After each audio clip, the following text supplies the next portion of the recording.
So, nag-uusap kami kanina ni Love. Kanina pa yon. Tapos, gusto niyang manood. Tapos, nag-cellphone din ako. Nanonood ako ng TikTok. Kung ano-ano rin sa Facebook Reels. Naboring na naman ako. Ngayon, nag-send ako ng emoji. Kunyari, umiiyak ako. Nalulungkot ako. Wala na, naboboring lang ako. At ito yung naging reaction niya.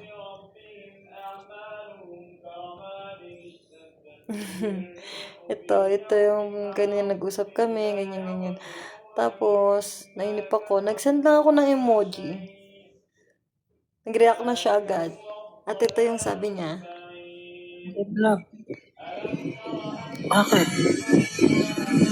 Dito lang ako sa taas. Bakit ba? Umiyak ka? Love, bakit? Bakit? Tawag ka. Tawag ka. Dali. Saka ko tawag ka. I-stop ko muna yung pinapanood ko. At ngayon, tatawagan na natin siya. Sana biktima na naman siya.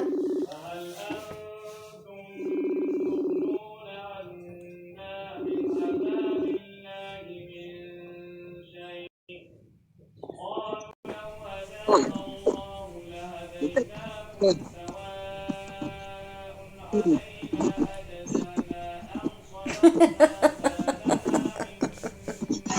Wala, nainip ako. Bakit ka? Love you. Bakit sabi mo, tawag ako? Eh, sabi mo nga, baka nainig ka nga, in-stop ko naman. Pwede naman stop ko palabas. Wala naman akong sinabi. May sinabi ba ako? Hindi ako.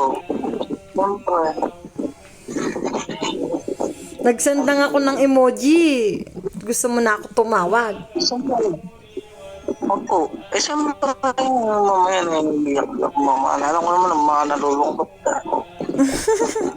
Ang sweet talaga ng asawa ko. I love you, love. Love you. Ano pinapanood mo? Masaya, zombie. Mamaya, nanonood lang ako ng Ghost Fighter.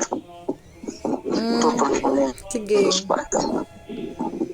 Good night ka sa akin mamaya, ha? Ako. Good night ako.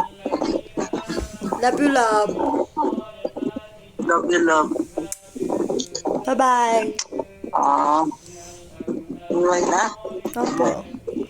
Nagtitingin-tingin lang din ako sa cellphone. Manood ka kaya? Natamad pa kasi ako mag-promote eh. Ako. I love you. Love you. Bye-bye. Ingat. Bye-bye. Ingat, love. Iniistorbo lang kita. Okay lang. Love you. Asawa ko naman. Apa. Bye na. I love you. Love you.